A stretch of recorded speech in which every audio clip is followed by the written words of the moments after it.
Hey everyone, Regina here from Courageously Free, and I wanted to introduce a friend that I met in New Orleans and interview her. I actually would rather interview her in person, but we're on opposite sides of the world right now, and she's in Las Vegas right now, and we met in New Orleans. And the reason why I wanted to interview her is because I think that her story is very unique.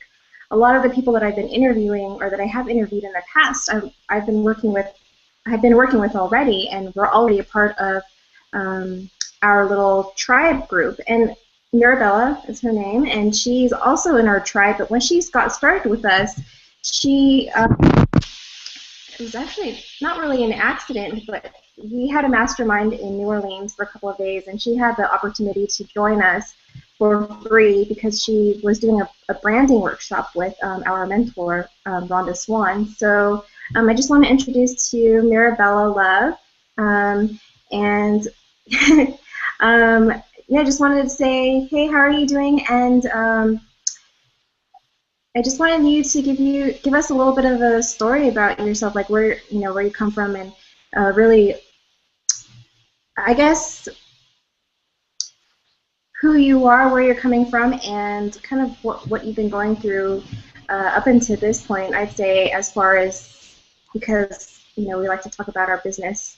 Yeah, so as far as where you are in your business and in life, I know that it's a really broad question, but just go for it. Okay. Thanks, Regina. I'm so just happy to be face to face with you. And when I had the opportunity to go to New Orleans, um, it was just like one of those really clear defining moments of not really knowing exactly what you're getting into, but you just have to go. And it completely changed the course of my life. And those are really intense things to say about like a situation in your life.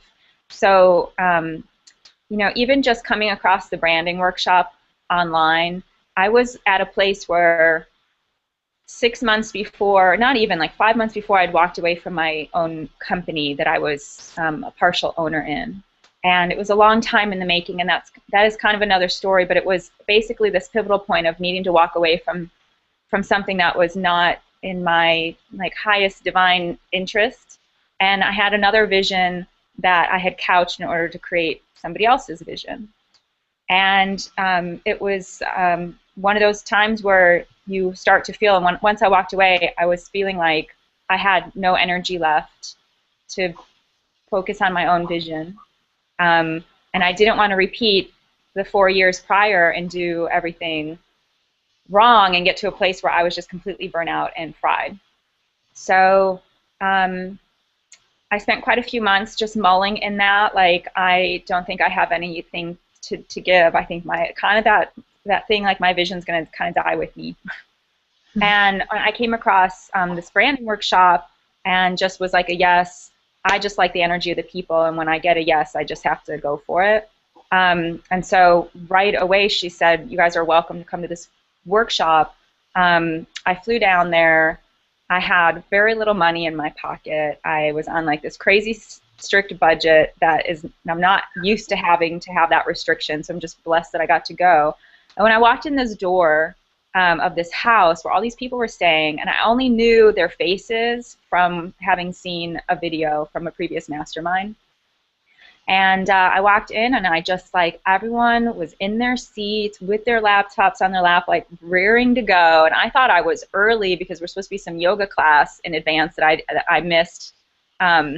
But that hadn't happened, and everyone was like just ready to go. Nobody was messing around, and I was like, oh my God, this is going to be serious. So 48 hours later, I'm hanging out on the street with your husband and you, like in the wee hours on Bourbon Street, just like having these deep, profound life conversations while everyone is like this crazy madness around us.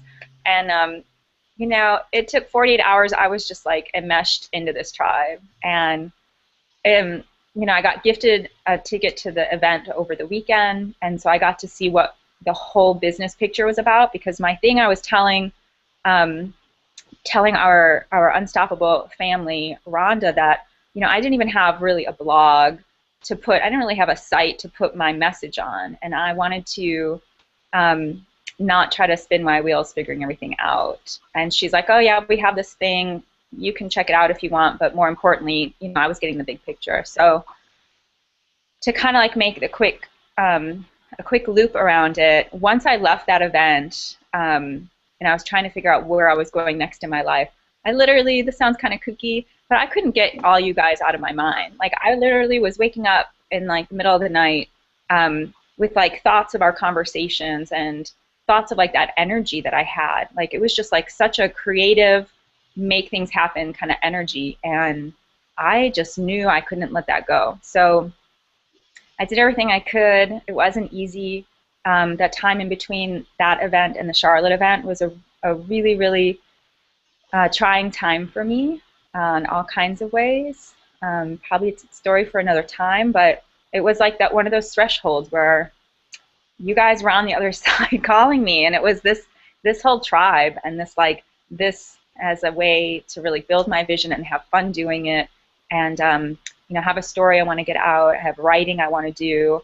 I've seen the traditional way of doing things. I've been an entrepreneur before, and this was just like freedom fighters, like my language. So, and we're spread out all over, and it's just like, the one other thing I want to say about it is not only just getting my vision out there, my vision is part of getting other, you know, sharing with other people the possibility for them to live their dreams. But it's hard to do that when you are just exhausted and empty and feeling like you have no energy to build your own.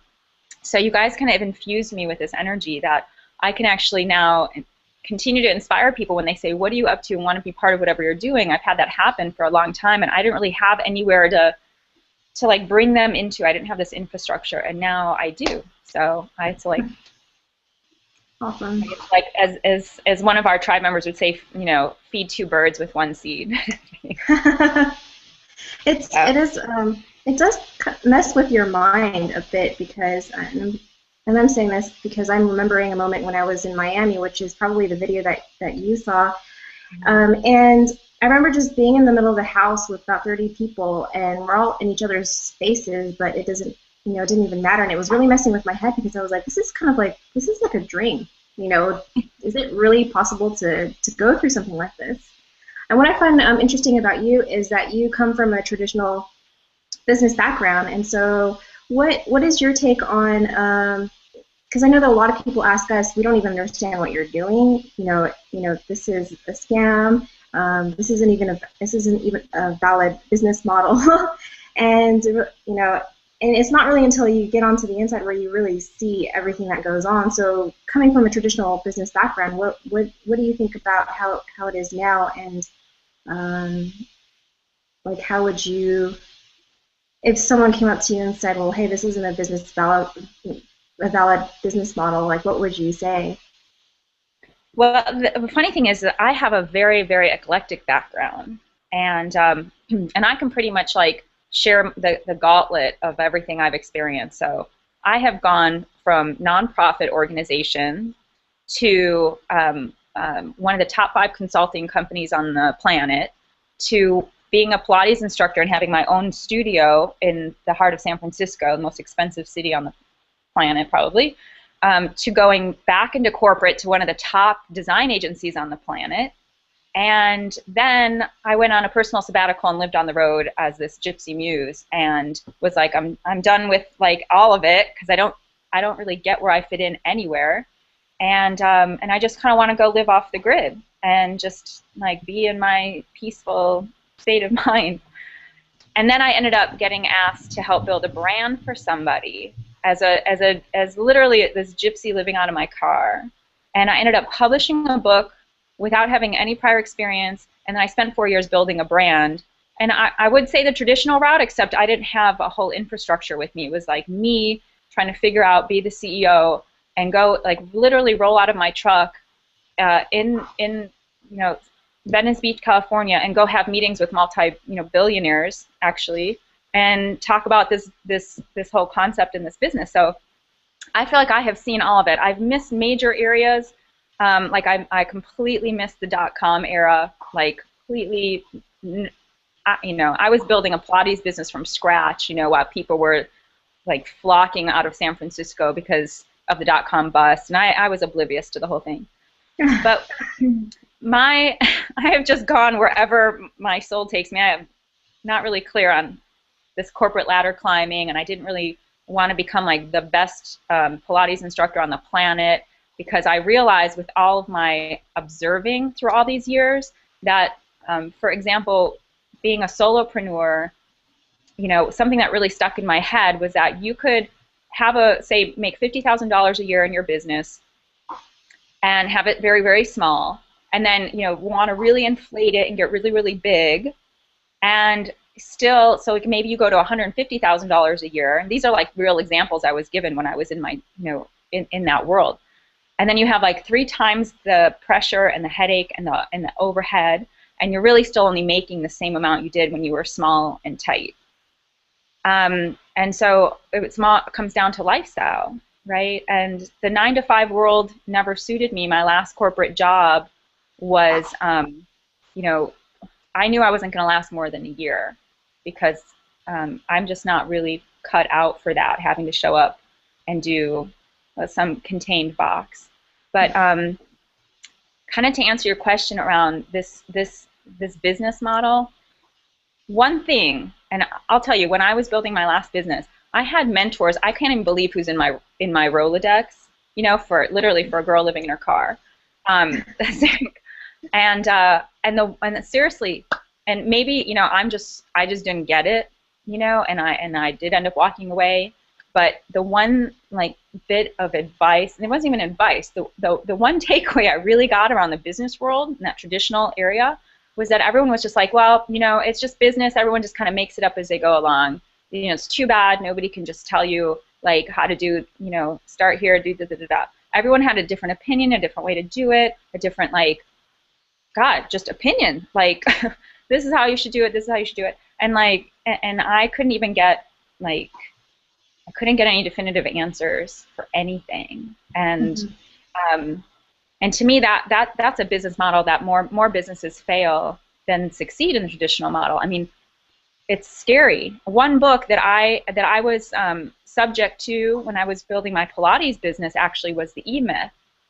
And I kind of scanned over it, and I kind of was like, well, I get the gist of it. Yeah, if you ever passionate for making pies and you make that your business, you're probably going to get burnt out, and then you're going to hate pies. Like, that was why I flimmed through it. I was like, okay, I got it. But I actually found that book again, and I've been reading it lately because I want to like really get it this time around. That what we're kind of taught is not. It just doesn't work out that way. It's like, yeah, there's the dream of you have to work so hard that you actually want to kill yourself. And then maybe there's like this like little bit of possibility that you're going to make it. But there's like some outrageous number of people who don't make it. And I think at this state in the game, I want to enjoy the process. I have something I want to create. I want to create a legacy. I do want to create a whole nother brand around my vision. And I don't want to struggle and be miserable while I'm doing it, because it's going to take all the life out of it. And then who wants to be handed a pie that the person who baked it was miserable? Yeah. I don't. So I want to give my gifts, and I want to give them as abundantly as I possibly can, and be surrounded by a tribe of people who are like complete possibilitarians, you know, and not just saying they are, not just being like airy-fairy, because, you know, I might be like kind of spiritual and this gypsy muse and stuff, but I am like very directed, and I'm like, say it like it is, and like, let's cut to the chase, and like, let's get on with things, because there's people out there who need to not be suffering. So this is like a vehicle, and we all have a similar destination of like, you know, living the best life ever, because it's not going to last forever. So that's my platform on it. Does that answer your question? Yeah, it's good. It's good for me. Yeah, I mean, I think the best thing I personally like about the tribe is that everyone is not only really weird and fun, but everyone is extremely serious, because it's a lot of work. But because we're all supporting each other, we're serious, even though a lot of us did not start in a business background. We're just there for each other. So it's nice to hear your input. I usually, you know, when I'm talking to you, I get lost in your words. I just want to keep on hearing what you're saying. So I'm like, okay. But so I wanted to know what motivates you to keep on going. Being in business and working for yourself really is hard, and you need to find ways to motivate yourself to keep on going because it's easy to say, oh, I don't feel like doing anything today or the next week, so I'm just going to watch TV all week or hang out with my friends. What keeps you motivated? Whew. It's I just want to say it feels so damn good to feel motivated because I literally spent like day and night building somebody else's dream for 4 years. And and when I finished that, like I was saying at the beginning, I had zero energy. Literally, Regina, it was like I was not who I thought I was before, like where I had all this, for a windows at a time, I had all this inspiration and energy, and I would like stay up all night designing, the previous brand, and there was parts of me that were so meant to get that where it got, where I did get it. Mm-hmm. And then I don't know if I went through any scarier of a time. I've been through some really intense times in my life, but seriously, the probably the first 4 months after walking away from that business, I was just I just felt like I lost like what I was gonna give the rest of my life for. Like Yeah. I I literally thought my dream was just gonna like stay on the notebooks in my, my stacks of notebooks and just sit there, and maybe somebody else will come along. Like I actually was feeling quite desperate. I was like, and I had people saying they wanted to help me, with my work and with my projects and stuff. But then people get busy, and then Mm-hmm. they say that, and it's nice because you feel like you have something people want you to get out, but then you don't really have any help. And then I was just too tired. Like literally, I can't even stress that enough. And I know people feel that way when they go through this like rebirthing process. Um, and so I think I started to really realize that you start to remember where in your life you said something about this earlier. I saw something you posted about momentum, and where you start to remember, like in that period I was telling you about between New Orleans and Charlotte, that Mm-hmm. was like that was like almost like the rock bottom for me. And I had to start remembering like my own perseverance, like where I had nothing, and then I started to I just believed so much in this vision I had, like from different areas in my life, and so my mom's walking through, so I'm just distracted, but like throwing myself a life preserver. Starting to tell somebody else who'd lost complete faith in me, it's like, wow, I made one mistake. My business, I couldn't see it through. I just couldn't. It just was. I don't know. I totally just knew that was not right for me. But other people losing faith in you, that you're just like, you can't make it. Like you're smart, college educated. I mean, I've done some profound things in my life, and I couldn't figure out how to make a living for myself because I was so depleted. And so I started to remember these, like this magic that I've created in my life, and I started like not just to convince myself, but like as I'm telling this other person, I'm feeding my own soul back to like, oh my God, I am so much more powerful than I have been giving myself credit for, and like you all ain't seen nothing yet, like that kind of like wow. So all of a sudden, it's just like instead of like being in the mind of like I just don't even know what to do with myself. It's just that it's seriously that being in action. And so being around you guys, and even just starting that branding workshop, it was like, okay, here's one thing you can do, like make a video. And Mom, I'm being interviewed. Sorry. Hi, Um, Mom. Hi, Mom. I love my mom. Um, but like here's one action. Like sometimes that's why we need a tribe. We need somebody to say like just do this one thing, and that one thing, like making those one videos where I was able to speak because I was overwhelmed with all the stories that I have to share. I just like start making a video, and like hearing my voice and seeing what I have to say and then watching it. It's like so profound because I'm used to being in the background. I mean, Yeah. I'm a background kind of person, Yeah. supporting like other people to their greatness. So my motivation started to be that I have no idea how much time I have left on this planet, and I want to get this stuff out there because I have no idea who it can help, and I'm being a really, really selfish, little cloud of elements, to steal from a famous quote, because I'm just, I'm tired. But okay, enough of being tired. Like now I want to be energized in action and seeing other people do that. in the face of their own struggles, it's just like, all right, good, you know. So that's a huge motivator for me.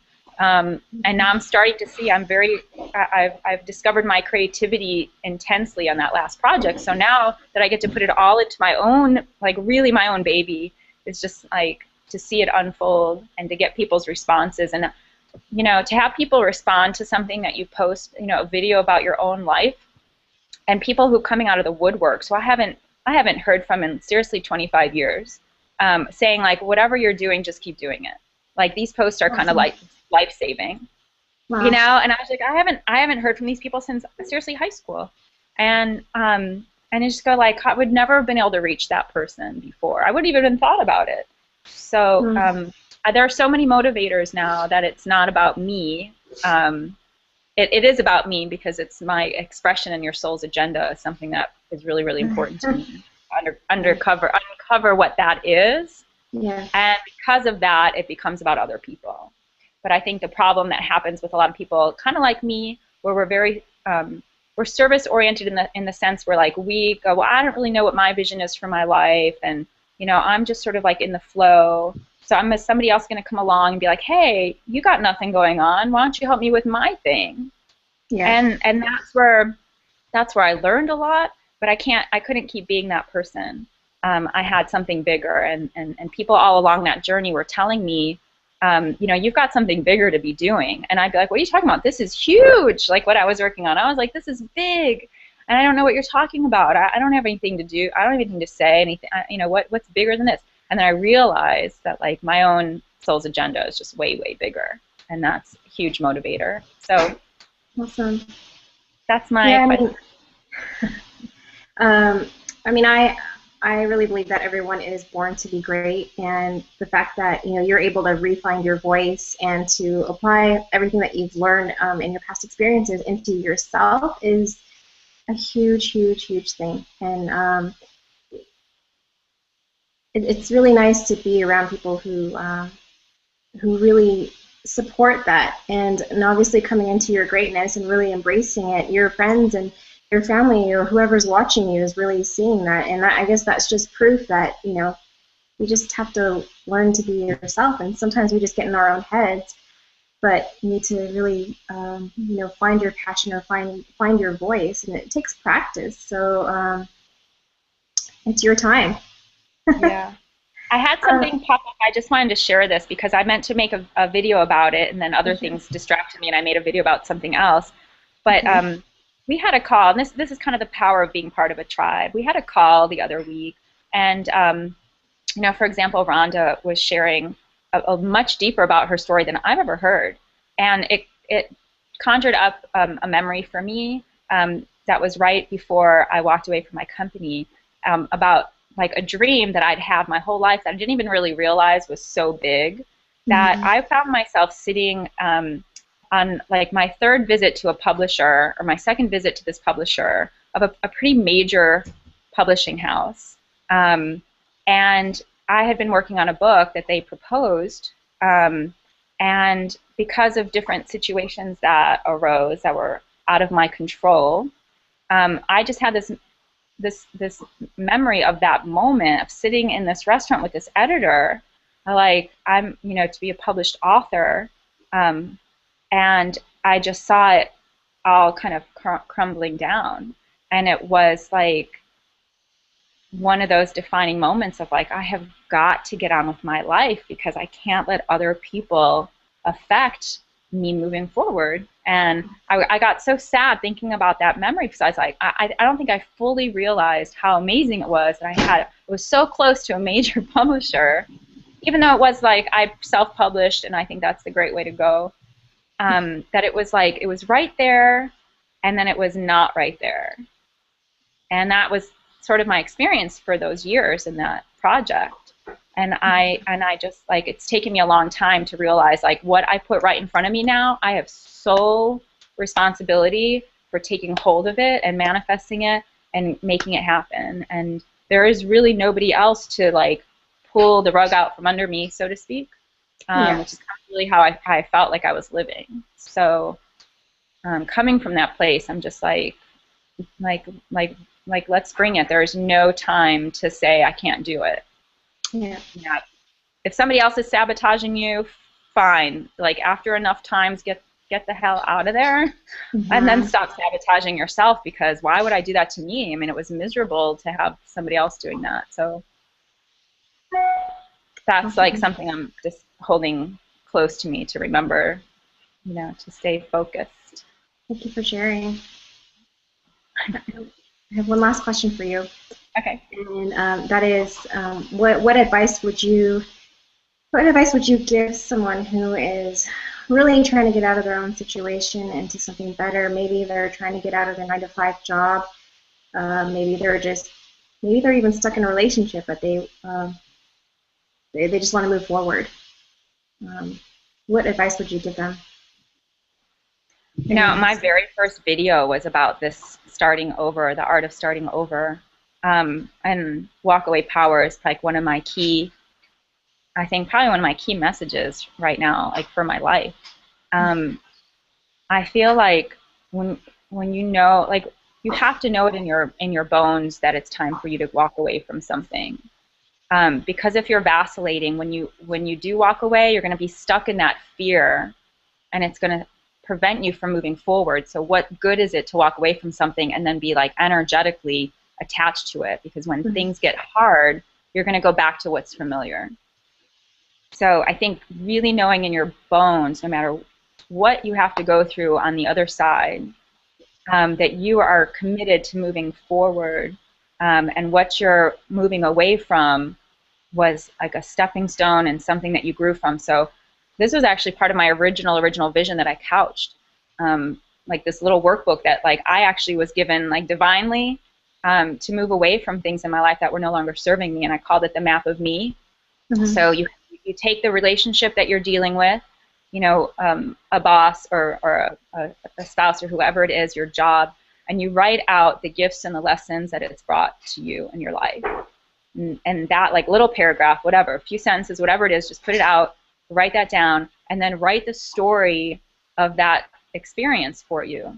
You know, it's like it can be a whole story arc, how you got there, you know, the challenges you went through, and then, you know, the rewards at the end of it, because this is a whole hero's journey that I've learned, as describing the cycles that we go through. So it's okay that it was a struggle. It was okay that it sucked, but you have to remember the lessons that you got from it, because somebody else that you're going to turn around and meet like right away is going to be like, look, I'm stuck in this place, and you'll be like, wow, I know what you're going through. I just went through the same thing, and this is what I got. And so you pass it forward. You know, you just go like waddle in your struggle. So if you're going to walk away from something, like be very clear about why you're doing it, and be very clear that you got something really powerful for your life from it, or you're going to stir in a resentment, and you're not going to be able to really move forward. And that's even worse, because you left a prison and then you just constructed your own prison. And then you're like, oh, I'm just going to live in this other prison right now. And everyone else around you is going to be like, well, you know, good luck there. Yeah. Thank you for that. Yeah. I listen to Think and Grow Rich every single day, and today while I was listening to it, one thing that stood out, which just reminded me when you were talking about it right now, and that is don't let temporary defeat be your permanent failure. Wait, something about temporary defeat is not permanent failure, is what it is. Yeah. And that don't let your world crumble around you, because it's just exactly what you said is the next step to something else. So I'll say this too. I'll say this last thing too, just about when you're not fully out of something yet, but you know that you need to be. You start just having those thoughts. You start planting seeds, and even if you have no idea, seriously, last summer I came across part of our tribe on the internet, and I spent hours like checking it out, and then I told myself, you know, this is kind of crazy, because you don't even know if it's real or not, and you are so stuck in the mire of your own like personal hell right now. So this is just wishful thinking, even if it was real. Yeah. And then I never looked at it again. And then when did you realize that did you know that it was the tribe? Did you realize that it was? I was so intrigued and so drawn to it, but then, you know, there was just something like I don't really know. You know how like sometimes you just have to hear the message from a different person and a different energy. So when I met, Rhonda, then I found out she was connected to the same people that I, spent quite a few hours getting to know through this filter called the internet. Um, it's just like you kind of look at that and you go, you pay attention to the signs, and so the seeds have to get planted no matter what. And I believe that spirit is like really magnetizing some seeds, so you start paying attention to them, and so the bad gets worse when you don't actually do, if you're not doing something about it. Those signs get bigger and bigger, and then the other ones also get bigger and bigger. So you have to decide, do you want to stay with the big ugly ones, or do you want to stay with the big bright ones? And then you start going to those where those seeds are being planted, and then they bubble up, just like all of a sudden 2 weeks after coming across this one opportunity, I guess you could call it. It was like 2 weeks later, I'm in New Orleans, and I am fully enmeshed in it. So but I had to let go of all the other stuff, and I had to go through that process before I could see the rainbow or whatever. And then you find yourself in the middle of Bourbon Street at 3 o'clock in the morning. Yeah.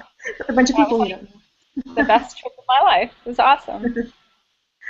Cool. Well, thank you for spending time with me. I really appreciate it, and it was really great to get to know you at a deeper level, even with myself, and I'm sure the viewers out here who are watching us appreciate it as well. And I definitely want to do a follow-up interview in person if you wouldn't mind at some point, just to kind of check your progress, and I'm sure people would want to know more about your story at that point in time. So I will, to everybody, thank you for watching, and check us out in our next video, next interview, whatever. Come to courageouslyfree.com and check us out. Hope you have a good day, and we'll, see you later. Thank you, guys.